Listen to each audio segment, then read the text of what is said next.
भक्ति करके, प्रेम करके जो आनंद को पाता है, जो उसे प्रभु भक्ति में रस मिलता है, वह रस श्री हरि स्वयं चाखना चाहते हैं।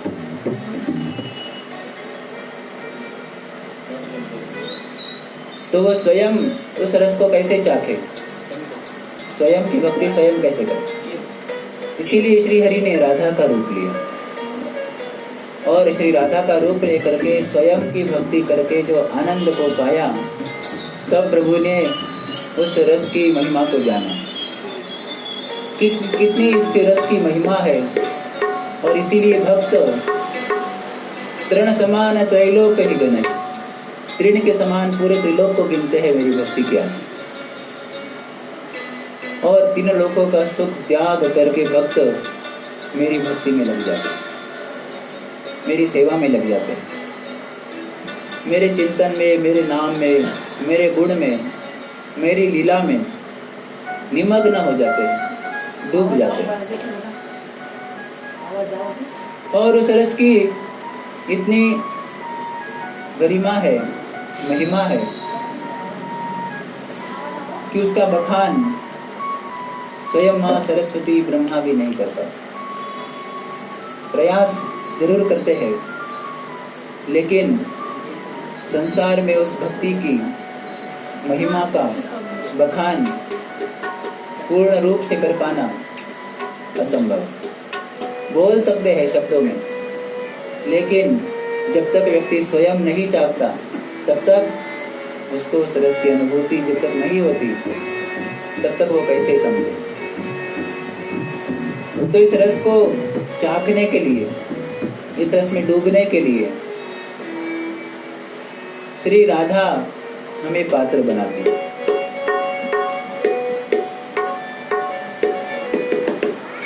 और राधा की कृपा से ही हम उस श्री हरि के रस को, भक्ति के रस को चाख पाते, आनंद ले पाते। और उस रस को, सत्य स्वरूप श्री कृष्ण को भागवत में सत्यम परम धीमहि कहा गया। उस परम सत्य की हम भक्ति करते हैं, आराधना करते हैं।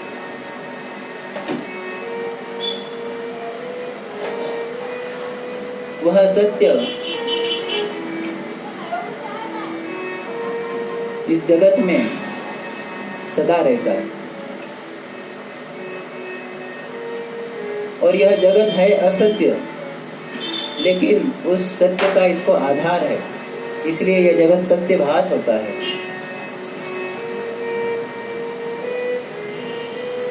उमा कहूँ मैं अनुभव अपना, सत हरि भजन जगत सब सपना। भोलेनाथ भी माँ पार्वती से, उमा से कहते हैं कि देवी, मैं मेरे पूरे जीवन का अनुभव कहता हूँ, मेरे जीवन के जो अनुभव है उसका सार यही है कि सत हरि भजन जगत सब सपना। ये सारा जगत स्वप्नवत है। सपना कभी सच होता है? सपने में मान लो कि किसी ने करोड़ रुपए पाए, तो क्या जागने के बाद उसके पास करोड़ रुपए होते हैं क्या? नहीं होते, क्योंकि वो सपना है, वो झूठा है। तो ऐसे ही यह जगत, भोलेनाथ कहते हैं कि स्वप्नवत, झूठा है। हमने इसे सत्य मान बैठे हैं हम लोग, इसीलिए हम दुखी होते हैं। लेकिन इस जगत को, जिस सत्य स्वरूप परमात्मा का आधार है, उसको हम जानते ही नहीं, उसको हम बचते ही नहीं, उसको हम ढूंढते ही नहीं।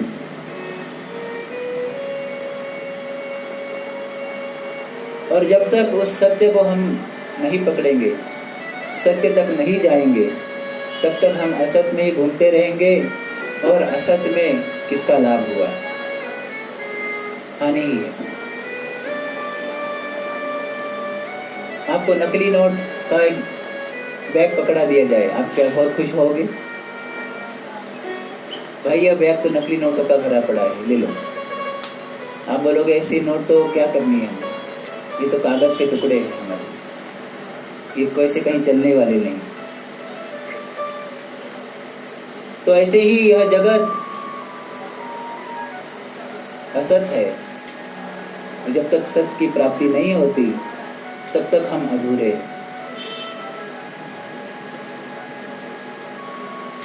तो सत्य का इस जगत को आधार है, इसलिए ये जगत सत्यभास होता है।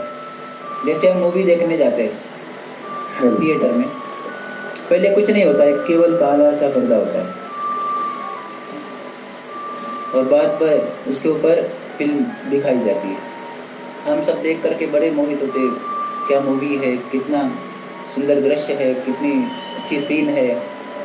देख देख करके हम इतने मोहित हो जाते हैं कि उसको सत्य मान बैठते हैं, डूब जाते हैं, भूल जाते हैं कि यह केवल पर्दा है, यह झूठ है। उसको देख करके हम इतनी भावनाओं में डूब जाते हैं कि वहाँ लोग दुखी होते तो हम यहाँ पर रोने लग जाते हैं थिएटर में बैठे। वहाँ वो खुश होते तो हम भी खुश हो जाते सीन को देखकर। लेकिन क्या वह सत्य है? नहीं है। उस सीन में मान लो कहीं कहीं बिल्डिंग में आग लग जाती है तो वो पर्दा थोड़ी जलता है, पर्दा तो वैसे ही रहता है। तो ऐसे ही कहने का तात्पर्य है कि जैसे झूठी मूवी को दिखाने के लिए वो पर्दा जो सत्य था उसका आधार दिया गया और उस पर्दे पर वह मूवी दिखाई गई हमें।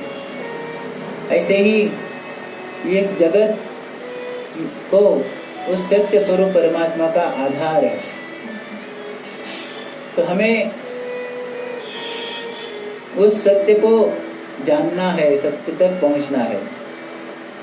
और पहुंचने की भी जरूरत नहीं है, आप स्वयं उस सत्य के ही अंश हो, सत्य में ही हो। सिर्फ ये पर्दा हटाने की जरूरत है। ये भ्रम रूपी पर्दा है, अज्ञान रूपी पर्दा है, जो संसार को हमने सत्य समझ बैठे हैं। इस पर्दे को हटाने की आवश्यकता है। जैसे ही यह पर्दा हटा, यह भ्रम हटा, यह अज्ञान हटा कि वह पर्दा सामने ही है, वह सत्य हमारे सामने ही है। अरे भगवान कहते ही है कि सर्वस्य चाहम हृदय सन्निविष्टो, मैं सबके हृदय में हूँ।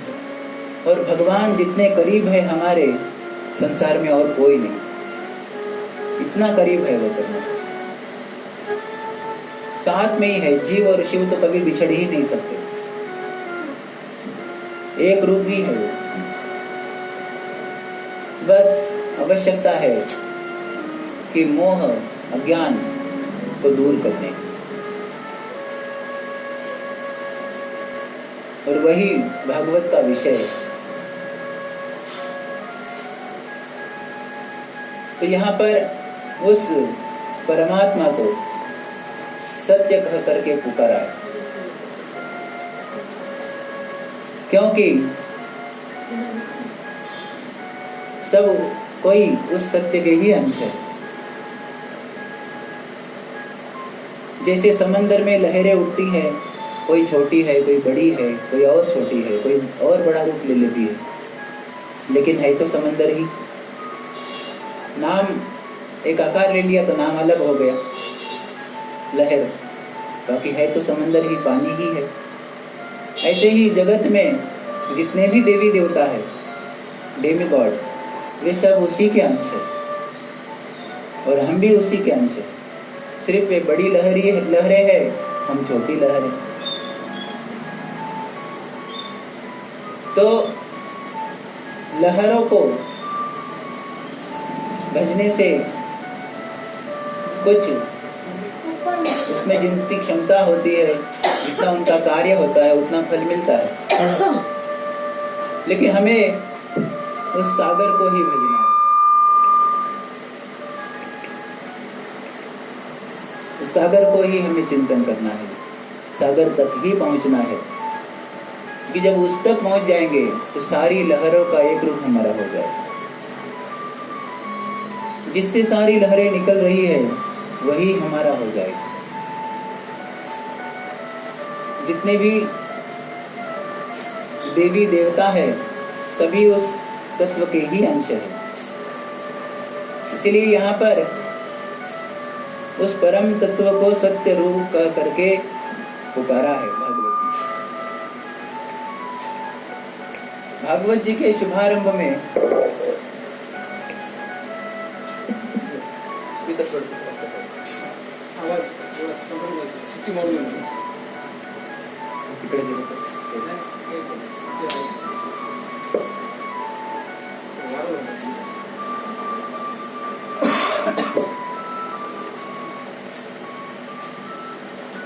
तो यहाँ पर कहते हैं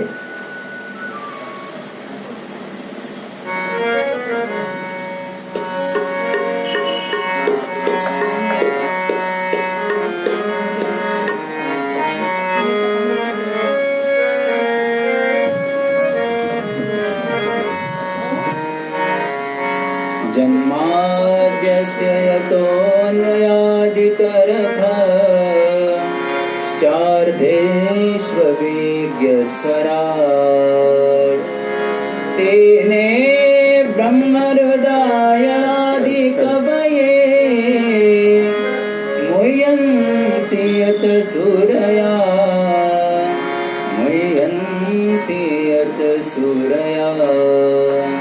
तेजो वारिमृदां यथा विनिमयो अत्र त्रिस्वर्गो अमृषा धाम्ना स्वेन सदा निरस्तकुहकं सत्यं परं धीमहि सत्यं परं धीमहि।